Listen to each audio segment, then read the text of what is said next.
Pa-share naman po mga Lodi. Heto na po ang 5 na unang mag-comment at 5 napili ko. Comment lang po kayo, kahit hindi kayo una baka mapili ko kayo. Heto na po ang una na si Lodi Erwin Matias, Lodi Domingo Duaso, Lodi at 00VYW. Lodi Leo Asibal, Lodi Carlito Andales, Lodi Nina Marinono, Lodi Tristan Basaliso, Lodi Eugene Carlo Bula, Lodi Renelo Solinap, Lodi Popoy Hindrana, Lodi Gilbert Baginawon, Lodi Ezekiel Luke Montejo. Maraming salamat po sa inyong lahat. At kung bago ka pa lang dito baka naman. Ika-34 na kabanata, sa pagpapatuloy. Makikita ang trangkahan ng Billy family. Nakangisi si Ma Tingxiu na nakatingin sa kanya. Napalaki ng mata ang ating bida na sinabi niya sa isip na dapat ay abala siya sa nangyari kay Hua Xianode, pero hindi niya pa rin ba nakakalimutan si Song Hualin. Na makikita ang ngisi sa mukha ni Ma Tingxiu. Napaseryoso naman ang tingin ng ating bida na sinabi niya sa isip na hindi lang ito simpleng pagnanasa. Dahil kung yun ang kaso, gagawa siya ng dahilan para makita si Song Hualin ng personal. Dagdag pa niya sa isip habang nakatingin kay Ma Tingxiu na ang katotohanan na pumunta siya rito para hilingin na sumama ako sa kanya ay dahil gusto niya itong agawin sa akin. At, hindi na niya ito naituloy nang bigla siyang hinawakan sa balikat ni Ma Tingxiu. At sinabi nito sa kanya na ngayon, Tara na bilisan natin. Tumingin siya dito ng matalim habang sinabi pa ni Ma Tingxiu na hindi ba't matutuwa siya kung bibisitahin mo siya? Na napasabi pa ang ating bida sa kanyang isip na gusto niyang i-enjoy ang proseso. At ngumiti siya na sinabi na naiintindihan ko. Tara na. Nagbago ang kanyang mga tingin na napangiti na sinabi niya sa isip na gayon paman. Magkakaroon kaya siya ng lakas ng loob na gawin yun? At nang makalabas na sila ng trangkahan, nagtatakang napatingin ito kay Warrior Shi nang sabihin sa kanya na Young Master. May kailangan po akong sabihing importante sa inyo. Napatanong ito na anong problema. Sinabi ni Warrior Shi bigyan niyo muna kami ng kaunting sandali, Young Master Billy. Bahagyang napatungo ng ulo ang ating bida na tumugon na naintindihan ko. At mula sa kabilang pintuan tila nakikinig siya sa usapan ng dalawa. At sinabi niya sa isip habang nakangisi na mukhang kumalat na ang balita. Sinabi ni Warrior Shi na sinasabing may nagnakaw sa Shandong Chamber of Commerce habang itinatransport nila ang 100,000 taels na ipinangako sa atin kagabi. May gulat naman sa mukha ni Ma Tingxiu nang marinig ito na may pagtataka. Mula sa likod ng trangkahan nakapikit na nakangisi ang ating bida habang sinigaw ni Ma Tingxiu na anong klaseng kalokohan ang pinagsasabi mo. Ano bang ginagawa ng mga bastardong yun? Iminulat niya ang kanyang mata habang ningiti sa mukha. Sinabi pa ni Warrior Shi na hindi ko alam ang detalye, pero tila nasa emergency mode din ang Shandong Chamber of Commerce. At sinabi pa ng ating bida sa isip na ang 100,000 taels na yun ay nasa kamay ko na. Matapos marinig ang balita mula kay Xingyu, inatake ko sila kagabi at nakuha ang 100,000 taels.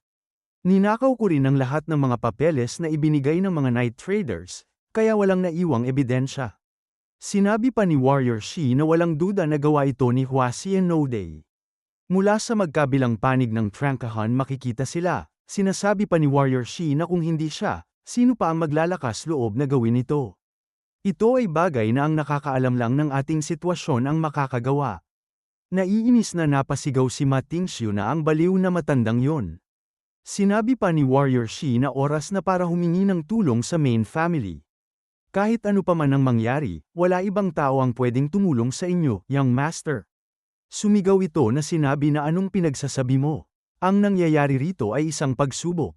Sinigaw pa nito kay Warrior Shi na pagsubok para piliin ang tagapagmana, alam mo yan. Anong mangyayari kung bigla akong hihingi ng tulong sa main family? Nangangalit ang mga ngipin nito na sinabi pa na kahit anong mangyari, kailangan nating ayusin ito ng mag-isa.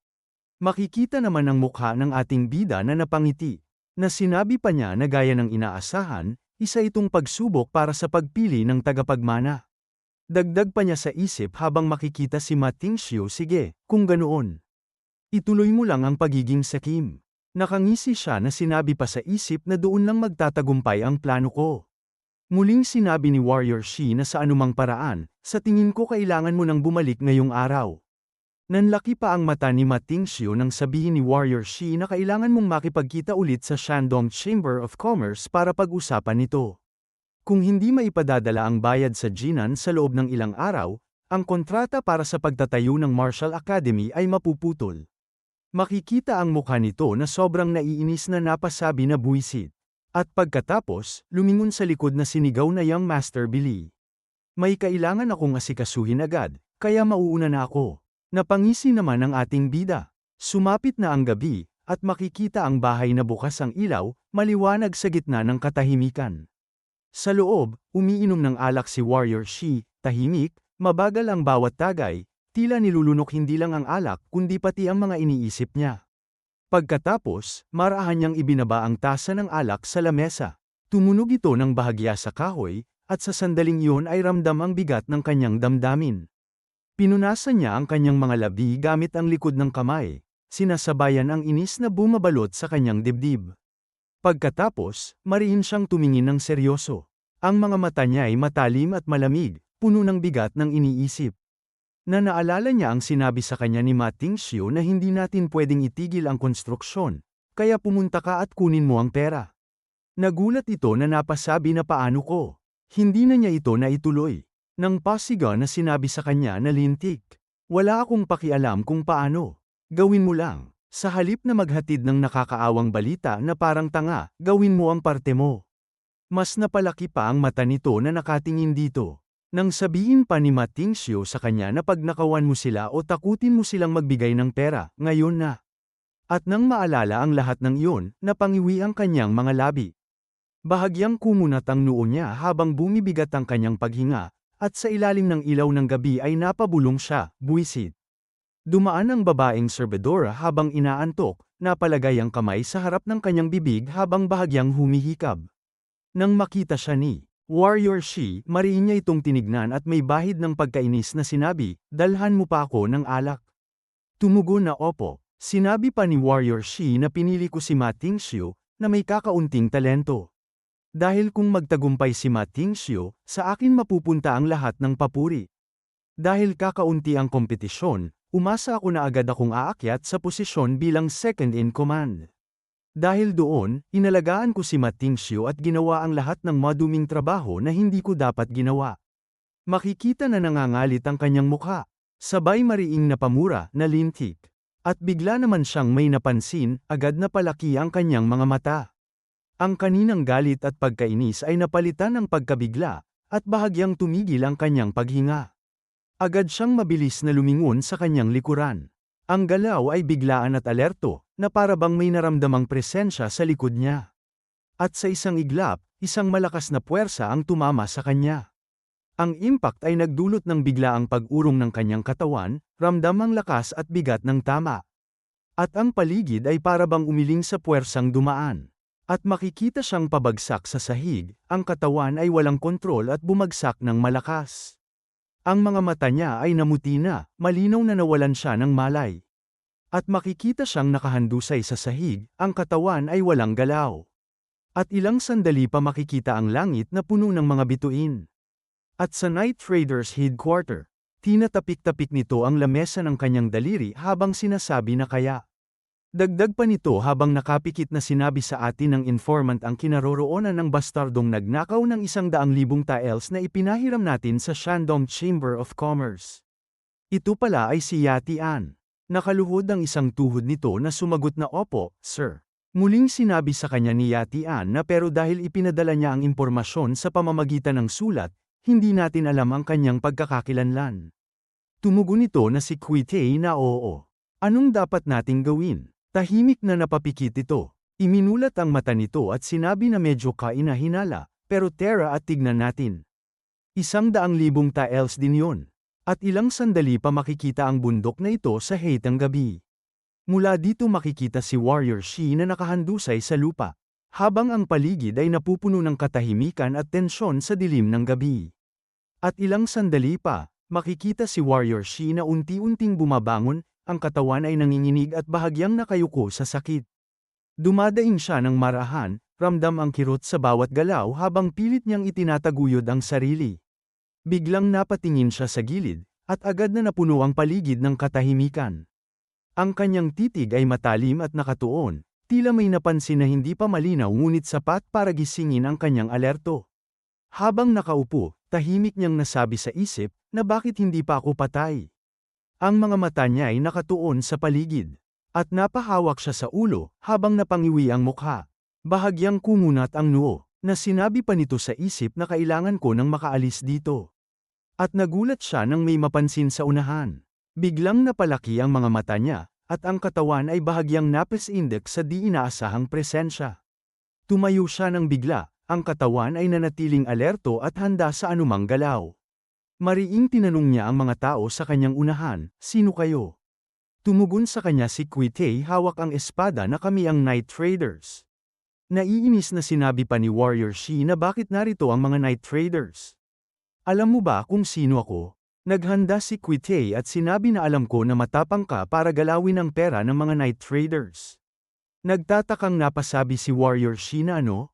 Makikita ang mata nito na sinabi pa sa isip na kaya nalaman nila na si Huasien Nodey ang nagnakaw ng pera at naghinala sila sa akin, na nasa panig niya. Ibinuko niya ang kanyang kamay sa unahan habang sinasabi na naiintindihan ko kung bakit kayo kumikilos ng ganito, pero isa itong pagkakaunawaan. Sinabi naman sa kanya ni Quitay na kung may hindi pagkakaunawaan man, pakilinaw na ngayon. Natahimik naman itong nakatingin sa kanya. At nakapikit pang sinabi ni Quitay sa kanya na wala kang masabi. Itinutok ang espada dito at sinabi pa na kung ganoon, tignan natin ang laman ng bulsa mo. Napasabi naman si Warrior Shi na ano? At dito na po nagtatapos ang ika-34 na kabanata.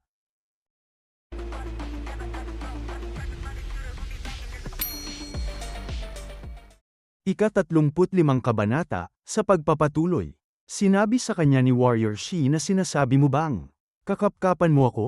Tumugon sa kanya si Quitay na pareho tayong mga taong pumapatay ang hanap buhay. Hindi ba't dapat may maiulat tayo sa ating mga nakakataas? Kung wala kang kasalanan, hindi naman yun mahirap, di ba? Tumingin ito ng seryoso sa kanya. Kinapa niya ang kanyang looban ng damit habang sinasabi na kung wala kayong makikitang pera sa akin.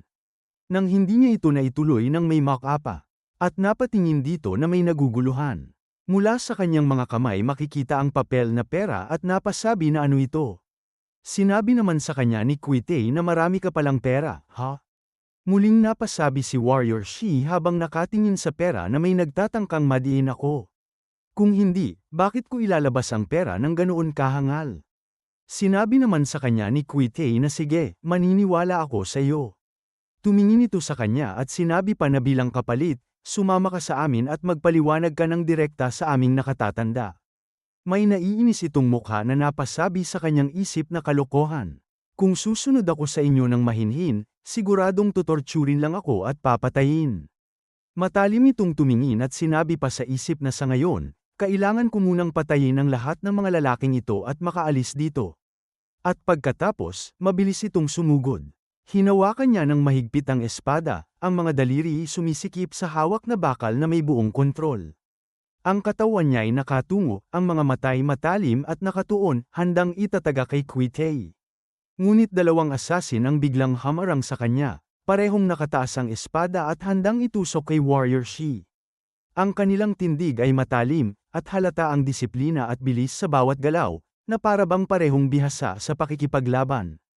Ngunit masyadong malakas si Warrior Shi, sa isang mabilis at malakas na galaw, madaling hinawi ang katawan ng dalawang asasin. Ang espada niya ay dumaan ng tila walang hadlang, at ang bawat galaw ay puno ng lakas at husay, na nagdulot ng agarang pagkatalo sa mga hamarang sa kanya. Nagulat si Quitay sa kanyang nasaksihan, ang mga mata ay kumikislap sa pagkabigla. Tahimik siyang napahawak sa kanyang espada, mahigpit ngunit walang galaw, habang sinusuri ang sitwasyon. At pagkatapos, mabilis na winasiwas ni Quitay ang kanyang espada, ang mga galaw ay eksakto at may lakas. Agad namang tumakbo ang mga puwersa, ang bawat hakbang at atake ay sinasabayan ng mabilis na taktika. Napalaki ng mata si Warrior Shi sa kanyang nakita. Ang galaw at bilis ni Quitay ay labis na kahanga-hanga at hindi inaasahan, na nagdulot ng pagkabigla at pagkamangha. Agad na hinarang ni Warrior Shi ang puwersa, habang napangiwi ang mukha niya sa bigat ng atake. Napasabi sa isip si Warrior Shi na mga lihim na sandata. Anong klaseng mga hidden weapon ang mga ito para maging ganito kalakas kahit ang mga lalaking ito lang ang gumagamit? At mula sa likod, umatake ang isa pang kalaban. Ang galaw ay mabilis at eksakto, habang ramdam ang tensyon at panganib ng biglaang paglusob. Napansin naman ito ni Warrior Shi habang napangiwi ang kanyang mukha. Tinamaan siya, at agad na napaiyad ang katawan niya. Ang impact ay malakas at ramdam sa bawat kalamnan, na para bang sinuntok ang kanyang buong balanse. Tumigil si Warrior Shi habang malinaw na makikita ang tama sa ibaba ng kanyang balikat. Habang kita ang galit sa mukha nito. At muli na namang sumugod ng mabilis at walang alinlangan si Warrior Shi, at sinigaw na mga lintik kayo. Ang tinig niya ay puno ng galit at pagkabigla. Agad niyang pinatumba ang tatlong kalaban, ang bawat galaw ay mabilis at malakas. Habang mabilis na gumalaw sa gitna ng mga bumagsak na katawan, napasigaw si Warrior Shi, buwisit. Paano niyo nagawang gumamit ng lihim na sandata sa akin? At ilang sandali pa, makikita na umepektibo na ang tumamang nakatagong sandata ng kanyang kalaban. Agad na nagdoble ang tingin ni Warrior Shi, ang mga matay kumikislap sa pagkagulat at pag-aalinlangan. Nahilo siya at nawala sa balanse, ang katawan ay bahagyang napaliko at huminto sa kanyang galaw. Ang ulo ay umikot ng bahagya, at ramdam ang bigat ng pagkahilo na nagdulot ng pansamantalang kahinaan. At napasabi ito sa kanyang isip na nilagyan nila ng lason ang kanilang mga hidden weapon. At mula sa hangin, makikita ang dalawang mabilis na guhit, ang linya ng espada o galaw na dumaan sa paligid. Ang bakas nito ay parang kumikislap sa liwanag, nagpapakita ng bilis at katumpakan ng atake. Malakas na tinamaan si Warrior Shi sa likod. Ang impact ay nagdulot ng biglaang pag-urong ng kanyang katawan, ramdam ang sakit sa bawat kalamnan at ugat. Kahit na nahihirapan, patuloy na sumugod si Warrior Shi, ang katawan ay bahagyang nanginginig sa kirot at pagod. Makikita ang dalawang sandata na tumusok sa kanya, ang bakal ay dumaan sa balat at ramdam ang bigat ng pinsala. Ngunit sa kabila ng lahat, matibay ang kanyang tindig, ang mga matay kumikislap sa galit at determinasyon. Handa pa rin siyang labanan ang bawat galaw ng kalaban at hindi basta sisuko kahit sa matinding sakit. At pagkalapit niya sa kalaban, agad niyang winasiwas ang kanyang espada sa kanila. Sa isang mabilis at matinding galaw, tinamaan niya ang mga ito sa leeg. At nagulat siya nang isang espada ang biglang tumusok mula sa kanyang likuran. Ang impact ay malakas at biglaang nagdulot ng kirot, ang katawan niya ay bahagyang huminto sa galaw. At napatingin siya sa dulo ng espada na tumusok sa kanya. Ang mga mata niya ay kumikislap sa gulat at galit, habang ramdam ang kirot at bigat ng tama. Mula sa likod, mariing sinabi kay Warrior Shi ni Kuitei, hayop kang bastardo ka. Ito ang para sa pagtutok ng espada sa amin, kahit na ninakaw mo na ang pera namin. At ilang sandali pa, napasok ka siya ng dugo. Ang katawan niya ay nanginginig sa sakit. Tumingin ito ng matalim na sinabi pa na ang isipin na, mamamatay ako dahil sa mga lintik na mga hangal na ito. Habang nakakros ang mga paa nito at nakaupo, tila nawalan na ito ng buhay, ang katawan ay hindi na kumikilos. Tahimik itong pinagmamasdan ni Kuitei. At mula naman sa isang mataas na sanga ng puno, isang tao ang tahimik na pinagmamasdan ang eksena sa ibaba. Nakatayo at halos hindi gumagalaw, ang kanyang mga mata ay nakatuon sa bawat galaw ng mga naroroon, habang ang katahimikan ng gabi ay nagbigay diin sa kanyang presensya. Ito pala ang ating bida, nakatago sa mataas na sanga ng puno, tahimik at nakamasid sa paligid. Sa isip niya, napasabi siya. Parehong pakpak ni Ma Tingxiu ang naputol. Napangiti siya na sinabi pa sa isip na at nasangkot pa siya sa mga Night Raiders sa pagkakataong ito. At lumipat ang eksena sa Night Raiders headquarter. May gulat sa mukha na napasigaw si Yatian, na si Shiko ng Heavenly Blade Sect. Nakapikit na tumugon si Kuitei na opo, nakakita kami ng identity plaque matapos siyang patayin. Pinagpawisan ang mukha ni Yatian na sinabi pa dito na baliw na bastardo. Paano mo siya nagawang patayin? Sumagot ito na hindi ko rin gustong patayin siya. Pero wala akong ibang pagpipilian nang sumugod ang bastardong yun sa akin na may intensyong pumatay. Napapikit na lang na napatikom ng mahigpit ng kamaong sinabi ni Yatian na pero ang Heavenly Blade Sect pa rin ang pinag-uusapan natin. Muling sumagot ito sa kanya na pakiusap, huwag kayong mag-alala. Walang nakakita. Dagdag pa nitong sinabi na nakatingin kay Yatian na higit pa roon, tuluyan na rin naming idinispose ang kanyang katawan.